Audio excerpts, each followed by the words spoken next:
स्वागत है बच्चों अपने एक और नए क्लास में। आज हम लोग जो है ट्राइंगल्स अर्थात त्रिभुज के इंट्रोडक्शन वाली क्लास करेंगे, एकदम बेसिक से समझेंगे, उसके बाद धीरे धीरे हम लोग इसके लेवल को बढ़ाते जाएंगे। तो हमने यहाँ लिखा है ट्राइंगल्स अर्थात त्रिभुज। पहले जान लेते हैं त्रिभुज आखिरकार है क्या।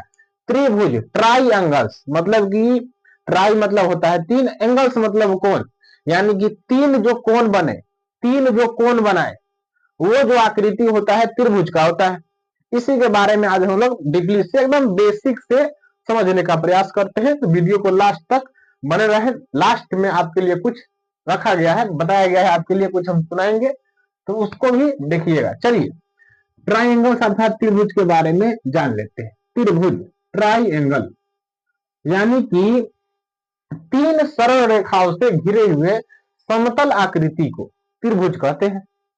अब बताइए तीन गो सरल रेखा आकृति मतलब कि अगर हम इस प्रकार से वो बना दे और कहें कि क्या बताइए त्रिभुज है, तो तीन गो तो रेखा है पर त्रिभुज नहीं है, तीन गो लाइन है पर ये त्रिभुज नहीं है। क्यों कि जब तक ले एक कर मुंह एकरा से, एक कर मुंह एकरा से और एक कर मुंह एकरा से बंद नहीं हो जाएगा, तब तक लिए त्रिभुज नहीं कहलाएगा। ये बेसिक बेसिक बात जो हम बताएंगे, और हम आपसे दावा करते हैं कि बहुत सारे ऐसे बात जो है आप नहीं जानते होंगे, इस वीडियो में आप जानेंगे। तो त्रिभुज कहने का आशय क्या कि तीन सरल रेखाओं से घिरे हुए आकृति को, समतल क्षेत्र को क्या कहते हैं, त्रिभुज कहते हैं।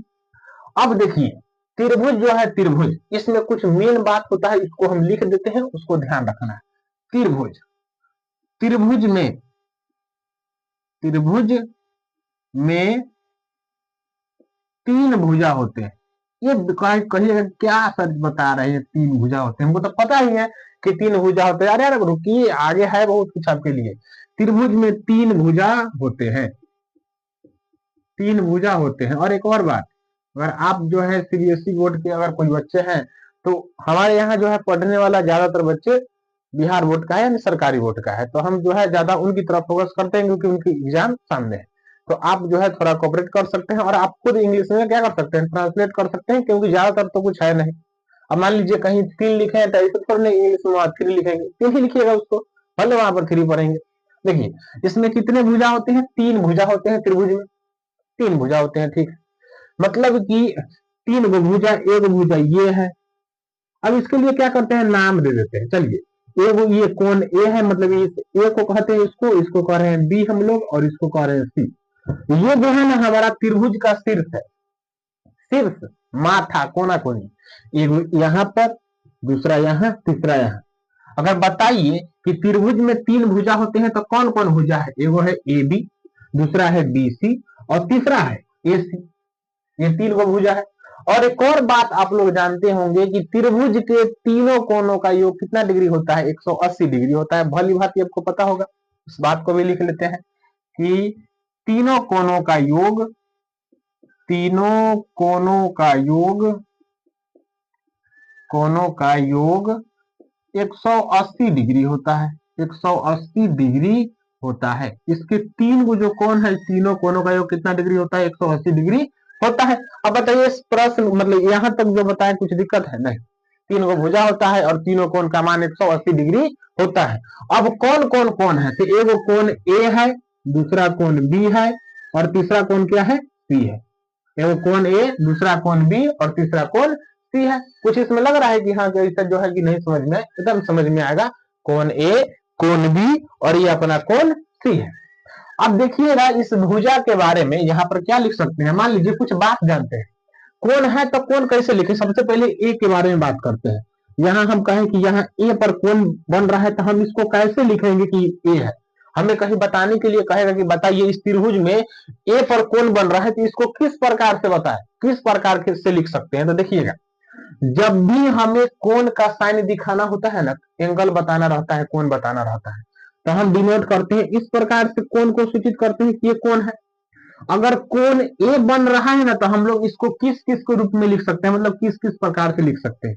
एगो लिख सकते हैं बी और ए सी, मतलब कोण बी ए सी, मतलब जो कोण होगा ना वो हमेशा बीच में लिखा जाएगा, इस बात को ध्यान रखिएगा। और क्या लिख सकते हैं, और लिख सकते हैं सी, फिर ए, तब बाद में बी।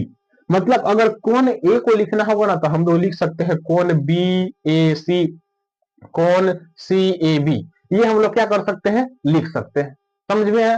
जैसे उस तरह मान लीजिए इस कोण बी के लिए बात किया जाता है, कोण बी के लिए मतलब जो कोण बनता है उसको हम लोग बीच में लिखते हैं, उसके लेटर को बीच में लिखा जाता है। जैसे इस बी के लिए तो बी को शुरू में नहीं लिखेंगे, चाहे लास्ट में नहीं लिखेंगे, इसको बीच में लिखेंगे। तो दो गो इसका बन सकता है प्रकार की, दो प्रकार से इसको लिखा जा सकता है। जैसे कि अगर ए है तो पहले ए लिखेंगे, बीच में कौन आएगा, बी आएगा, और बच कौन गया, सी, ये बच गया। और दूसरा क्या लिख सकते हैं, पहले सी लिख सकते हैं, फिर बी लिख सकते हैं, फिर क्या लिख सकते हैं, ए लिख सकते हैं। लिख सकते हैं कि नहीं? मतलब अगर इस कोण ए को दर्शाना है तो देखिए दोनों में कोण बीच में आया है ए, इस बी का बात करें तो दोनों में बीच में आया है। कुछ है ऐसा कुछ जो नहीं समझ में आए? आप जो है ना इस सी के बारे में बताएंगे कि सी को किस किस रूप में लिखा जा सकता है, कौन कौन कौन मतलब किस किस जो है इसके नाम के अनुरूप लिखा जा सकता है। इसको कमेंट बॉक्स में बताना है, आपको हमेशा बताना है, एकदम हर हाल में बताना है, ध्यान रखिएगा। मतलब कि इसको लिख सकते हैं क्या, कौन, ये तो आपको लिखना है ना, हम तो बता दिए कि सी बीच में आना है। अब दूसरा बात को देखिए, ये कौन हो गया आपका, छोट छोट चीज होता है ना, जब हम सिद्ध करते हैं त्रिकोणमिति वाले सॉरी ये ट्राइंगल्स वाले त्रिभुज वाले प्रश्न को सिद्ध करते हैं, फेस परमय हो गया, कुछ भी हो गया, तो हमें समझ में नहीं आता है कि कहाँ कौन ए बी बन रहा है, कौन कौन सी है। तो यहाँ से आप क्लियर करिएगा, समझे? चलिए आगे चलते हैं। ये तो हमारा कौन समझ गए हम लोग। इस सी के बारे में आपको बताना है कि सी जो है किस किस नाम से लिखा जा सकता है, सी को कौन कौन से नाम से प्रदर्शित किया जा सकता है। चलते हैं अब तक भुजा के बारे में जानते हैं, कुछ भुजा के बारे में जान लीजिए कुछ बात। देखिए त्रिभुज में मान लेते हैं कि अपना ए था, ये बी था, ये सी था, तीन वो भुजा हो गया। अब यहाँ पर भुजे के बारे में जानते हैं। देखिए हमेशा त्रिभुज में जानते हैं तीन गो भुजा होता है, तो भुजा है तो कुछ ना कुछ तो उसका मान होगा। कौन हो सकता है 3 सेंटीमीटर हो, कौन हो सकता है 4 सेंटीमीटर हो, कौन हो सकता है 5 सेंटीमीटर हो सकता है, हो सकता है। चलिए प्रश्न को देखिए तब बनाते हैं। इस बात को हमेशा ध्यान रखना है कि त्रिभुज में जो बोल रहे हैं इसको सुनिए ध्यान से। त्रिभुज में जो दो गो भुजा होता है ना, दो गो छोट भुजा, कोनो तो कोनो ना, जैसे मान लीजिए कि कोनो ना कोनो, जैसे हम माने लिखे देते हैं, चलिए मान लेते हैं कि अपना 3 है, ये 4 है, तो ये क्या मतलब इसका मान क्या होगा, ये वो मान जो है ना क्या मतलब इसकी लंबाई कितना हो सकती है, अधिकतम लंबाई। अगर ये भुजा 3 है, ये 4 है, तो इसकी अधिकतम मान लीजिए कि सबसे बड़का भुजा है, तो इसका अधिकतम लंबाई कहां तक हो सकता है, इस बात को समझना है त्रिभुज के लिए। समझिए आप लोग हीरोन का सूत्र पढ़े होंगे नौवीं क्लास में, तो आपको पता होगा कि जब मान जो है ना कभी कभी एस का मान निकालते हैं, एस का मान अगर सेम उसी में कोनो भुजा के बराबर आता था तो उसका क्षेत्रफल पूरा 0 हो जाता था। चलिए ये 3 ये 4 है, तो ये अगर सबसे लंबा भुजा है तो इसका मान कितना होगा, 10 12 15 25 500 700 कितना। ध्यान लीजिए एक बात को ध्यान रखिए कि जो दो गो छोट भुजा है ना, दो गो छोट भुजा, उसके योग मतलब जोड़ कितना आ रहा है, 7 7 आया, 7 से कम होना चाहिए, एकदम ध्यान रखिएगा। 7 से कति होना चाहिए, कम होना चाहिए। 7 से अगर बड़का है त्रिभुज नहीं है, समझ। बनाने के लिए तो बना सकते हैं, कुछ लिख देंगे, पर वो संतुष्ट नहीं है, वो त्रिभुज लायक नहीं है। तो हमेशा दो भुजा जो है ना, छोटी दो भुजा का योग, ये सबसे बड़ी भुजा के योग से मतलब कि सबसे छोटी मतलब बड़ी भुजा जो है उसके योग से कम होना चाहिए। इस सातों नहीं हो सकता है, क्यों? क्योंकि जब आपका एस निकालिएगा ना, मान निकालिएगा, तो क्षेत्रफल इसका 0 हो जाएगा, तो फिर त्रिभुज कहां बना। तो इसका मतलब कि ये जो है ना 7 से कम हो सकता है, 6 हो सकता है, 5 हो सकता है, समझे, 6 हो सकता है, 5 हो सकता है, तो मतलब छोट होगा, ध्यान रखना है। जैसे मान लीजिए कि अगर हम एगो त्रिभुज लिखे, अब इसका हम नाम दे दे ए बी सी, और हम कहें कथी कि ये 10 है और ये अपना 8 है, तो ये कितना हो सकता है, क्या 18 हो सकता है, क्या 19 हो सकता है, क्या 20 हो सकता है? तो जी नहीं हो सकता है। बोलो दो गो छोट भुजा मतलब ये दो गो छोट भुजा है, ये दो गो छोट भुजा है, 10 8 18, तो 18 से जो है ना कम होना चाहिए, ये सबसे बड़का भुजा 18 से बड़ा नहीं, मतलब 17 हो सकता है अधिकतम लंबाई इसका। समझे, समझ में आया कि नहीं, बताना है। जैसे हम आपको कुछ एग्जाम्पल में बताते हैं, आप क्या समझे इस कॉन्सेप्ट से, आपको यही पता चला होगा ये वो छोटा ट्राइंगल होता है, त्रिभुज होता है, उसके अगर दो गो छोट भुजा को जोड़े, दो गो छोट भुजा को जोड़े, तो उसका जो है ना मान, दो गो छोट भुजा को जोड़े तो जो बड़ा भुजा बच गया, दो गो छोट भुजा को जोड़े तो जो बड़ा भुजा का मान होगा ना, ये दोनों छोट भुजा के योग से कम होना चाहिए। बस इस बात को ध्यान रखना है। जैसे हम कुछ एग्जाम्पल में लिखते हैं समझाने के लिए, चलिए जैसे हम एक में लिखते हैं, भुजा का हम देते हैं, कहीं लिख देते हैं 13, 12 और यहाँ हम लिख देते हैं 30। क्या ये त्रिभुज हो सकता है कि नहीं, आप हमें ये बताइए, हाँ कि ना, हो सकता है कि नहीं। तो दो गो छोट भुजा को जोड़ के देखेंगे, इसको जोड़ के देखिए, दोनों को जोड़ के देखिए, 3 2 5 1 1 2, कितना है 25। तो 25 से जो है ना बड़का भुजा कम होना चाहिए, बहुत बड़का है, मतलब ये त्रिभुज नहीं हो सकता है, त्रिभुज नहीं हो सकता है, समझ में आए। हम एक और लिखते हैं और उसका जवाब को कमेंट बॉक्स में देना। जैसे हम लिख दे 5 7 और यहाँ लिख दे हम 10, क्या त्रिभुज हो सकता है कि नहीं, एक बार बताते हैं हो सकता है कि नहीं, जोड़िए। दो गो छोट भुजा का योग 7 5 12, बड़का भुजा से कितना होना चाहिए, बड़का भुजा उससे कम होना चाहिए, 12 से कम है कि नहीं, हाँ है, तो ये हमारा त्रिभुज हो जाएगा। हम देते हैं एगो, इसका जवाब को कमेंट बॉक्स में बताना है, 5 6 12 बताना है आपको कि त्रिभुज है कि नहीं, त्रिभुज का भुजा है कि नहीं, बस हमको इतना बताना है। ये अपना हो गया दो गो बेसिक बात, और बहुत इंपॉर्टेंट बात है ये छोट बात इसको मत समझिएगा कि जो है इसको हम इग्नोर कर दे, बहुत जरूरी चीज है ये हमें आगे सिद्ध करने के लिए। ट्रायंगल चैप्टर बहुत आसान होता है, बहुत आसान। बहुत सारे टीचर लोग कहते हैं कि इसको रटना पड़ेगा, कुछ रटना नहीं पड़ेगा, हम है तो रटना नहीं पड़ेगा। ऐसा नहीं कि हम बहुत बड़ा महारत हासिल है, बस जो जानते हैं आपको बताते हैं, आप समझिए कि हम भी खुद पढ़ते हैं और पढ़ाते हैं, ऐसा कुछ समझिए। यहाँ लिख सकते हैं, जब हम ट्रायंगल जब बनाए थे, बना लेते हैं, यहाँ लिख सकते हैं ये अपना ए है, ये बी है, ये अपना सी है। क्या लिख सकते हैं, ऐसा लिख सकते हैं कि इसमें 3 शीर्ष होते हैं, इसमें 3 शीर्ष, शीर्ष मतलब वही तो समझो ना, शीर्ष का रहा है माथा, 3 शीर्ष होते हैं, इनमें कई गो माथा है बताओ, कई गो कोना निकल है कर, एगो दूगो 3 गो, ये 3 गो शीर्ष जहां ए बी सी लिखा गया है वही हमारा क्या है, शीर्ष। तो इस बात को हम लोग ध्यान रखते हैं, एकदम बेसिक चीज है, बहुत जानना जरूरी है हमारे लिए भी और आपके लिए भी, तब जाके हम आगे कंसेप्ट को क्लियर कर पाएंगे। चलते हैं आगे, कुछ बात को जानते हैं, इसको नोट कर लीजिएगा, चाहे जो बताया गया है आप उस वीडियो को एक बार दो बार देखिए, हो सके तो अपने ग्रुप में शेयर कर सकते हैं, व्हाट्सएप पर स्टेटस लगा सकते हैं, ताकि जो और विद्यार्थी है जिन्हें समझ में नहीं आता है उन्हें भी अच्छे तरीके से समझ में आ जाए। अब जो है ना त्रिभुज के बारे में कुछ जानते हैं, ऐसी बात जो जानने योग्य है। देखिए त्रिभुज जो होता है, त्रिभुज 2 प्रकार के होते हैं, कहा जाए कि टाइप्स ऑफ त्रिभुज जो है, त्रिभुज कितने प्रकार के होते हैं, तो त्रिभुज 2 प्रकार के होते हैं। अब यहां लिख देते हैं त्रिभुज के प्रकार, त्रिभुज के प्रकार। अब त्रिभुज के प्रकार, त्रिभुज कितने प्रकार के होते हैं, तो त्रिभुज जो होता है ना 2 प्रकार के होता है। अब भी याद हो जाएगा, पूरा वीडियो पूरा देखिए, पूरा याद हो जाएगा। त्रिभुज कितने प्रकार के होते हैं, 2 प्रकार के।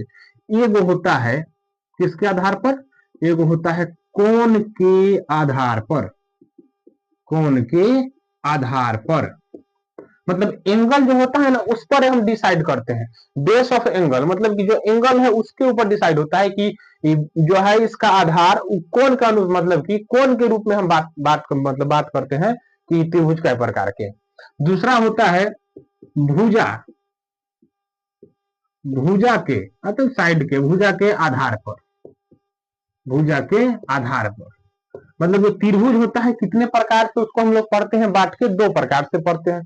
कहीं कहीं उसको डायरेक्ट लिखा जाता है कि त्रिभुज 6 प्रकार के होते हैं, पर हम लोग बांट के पढ़ते हैं कि थोड़ा थोड़ा पढ़ेंगे ज्यादा अच्छा रहेगा। त्रिभुज 2 प्रकार के होते हैं, एक होते हैं मतलब कोण के आधार पर, कोण एंगल जो बन रहा है उसके आधार पर, जैसे कि हम एक चित्र बनाते हैं, ये हमारा एक त्रिभुज हुआ, तो एगो इस कोण के आधार पर त्रिभुज को बांटा गया है, और एगो भुजा के आधार पर त्रिभुज को बांटा गया है। अब कोण के आधार पर कितने प्रकार के होते हैं, तो ध्यान रखना है कोण कै गो बन रहा है, 3 गो, तो कोण के आधार पर भी त्रिभुज 3 प्रकार के होते हैं। तो भुजा कै गो त्रिभुज में होता है, 3 गो, तो भुजा के आधार पर भी त्रिभुज कितने प्रकार के होता है, 3 प्रकार के होता है। याद करने के लिए, समझे, याद करने के लिए कोण के आधार पर त्रिभुज कितने प्रकार के, 3 प्रकार के, तो भुजा के आधार पर कितना हो जाएगा त्रिभुज, त्रिभुज 3 प्रकार के। अब कोण के आधार पर कौन कौन है, तो कोण के आधार पर सबसे पहले आता है न्यून कोण, कौन त्रिभुज?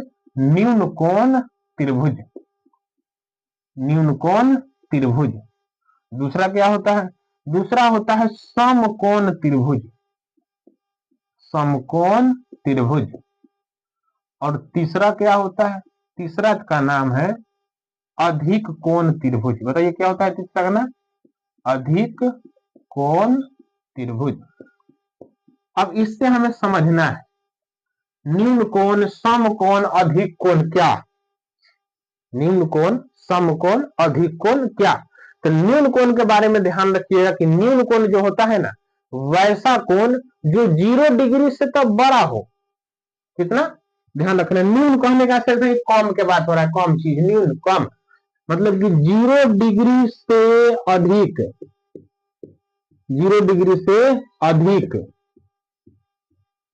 और यहां लिख देते हैं, आप कॉपी में बढ़िया से लिख लीजिए, और 180 डिग्री से, अरे यार सॉरी क्या लिख दे रहे हैं, कभी कभी जो है ना कि मतलब खुद मतलब ऐसा हो सकता है, बोलते समय आदमी चटपटा जाता है।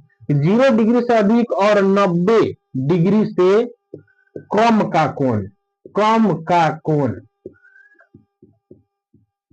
कम का कोण जो है न्यून कोण त्रिभुज कहलाता है।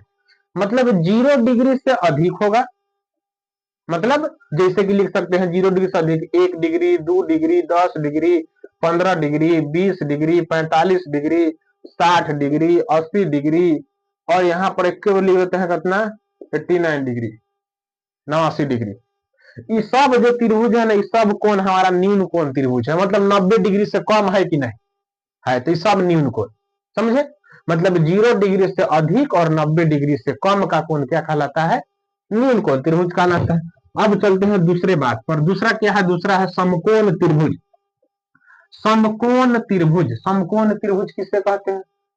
तो 90 डिग्री का कोण, समझे? जैसे कि समझाते हैं आपको, ये हमारा मान लो कि ये जमीन है, मेरा यहाँ दिखा है जमीन है, समतल जमीन, और इस पर जो है एगो खंबा हला दिया एकदम लंबवत सीधा। तो जो हमारे हाथ के साथ जो कोण बना रहा है ना, ये खंबा जो हमारी हथेली पर जो कोण बना रहा है, वो कहलाता है 90 डिग्री का कोण, और उसी को कहते हैं समकोण त्रिभुज। मतलब कि 90 डिग्री का कोण, 90 डिग्री का कोण क्या कहलाता है? समकोण, समकोण त्रिभुज कहलाता है। समकोण त्रिभुज कथी होता है? कहलाता है। मतलब 90 डिग्री का, पहले न्यून कोण मतलब 0 डिग्री से अधिक और 90 डिग्री से कम, समकोण 90 डिग्री का कोण, 90 डिग्री का कोण, समकोण। अब अधिक कोण, अब खुद बताइए, तो अधिक कोण क्या होगा? ये होगा कि 90 डिग्री से अधिक, 90 डिग्री से अधिक और 180 डिग्री से, 180 डिग्री से कम, कम का कोण, 180 डिग्री से कम का कोण क्या कहलाएगा? अधिक कोण कहलाएगा। मतलब कि त्रिभुज के बारे में हम लोग आज जो जाने हैं वो बहुत इंपॉर्टेंट था।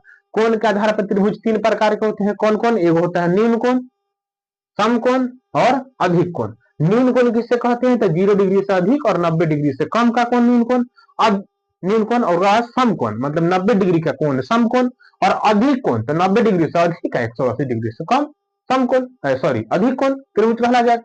तो आज जो है हम लोग इतना ही रहने देते हैं। कल हम लोग पढ़ेंगे ये भुजा के आधार पर त्रिभुज, ट्रायंगल, और फिर आपको बताइएगा। हम शुरू में कहे थे कि आपको कुछ सुनाएंगे। जैसे कि मान लीजिए आपका एग्जाम चलने वाला है, बिहार बोर्ड जो है अभी जी के सामने है, तो बहुत ज्यादा हो सकते हैं डिप्रेशन में हो, चाहे कोई उन्हें कुछ बोल देता हो, कुछ कह देता हो, तो उन्हें बुरा लग जाता है, चाहे हमारा बात कोई सुनता नहीं। तो आप जो है बहुत बुरा महसूस कर रहे होंगे, चाहे ऐसा फील कर रहे होंगे बुरा लग रहा है। तो हम जो है ना आपके लिए, हमारे गुरुजी जो है बहुत अच्छे पंक्ति बताए थे, जिससे जो दूसरे हमारे बारे में कुछ बोल देते हैं, चाहे हमारी बातों को कुछ लोग बुरा मतलब मान लेते हैं, कुछ अलग समझ लेते हैं, तो उनके लिए जो है हमारे गुरुजी बहुत बढ़िया बात लिखे हम बताते हैं। ध्यान सुनिएगा, हो सके तो वाह भी जरूर कीजिएगा। सुनिए कि ये जो लोग मेरे अल्फाजों से मेरे अंदर झांकना चाहते हैं, ध्यान सुनिएगा एकदम ध्यान से, कि ये जो लोग मेरे अल्फाजों से मेरे अंदर झांकना चाहते हैं, बड़े नादान है, बड़े नादान है, किनारे पर बैठकर समुंदर देखना चाहते हैं। आपको जो है इन सभी चीजों से दूर रहना है और अच्छे तरीके से पढ़ना है, और हमें पूरा विश्वास सब लोग अच्छे तरीके से पढ़ रहे होंगे। Thank you so much.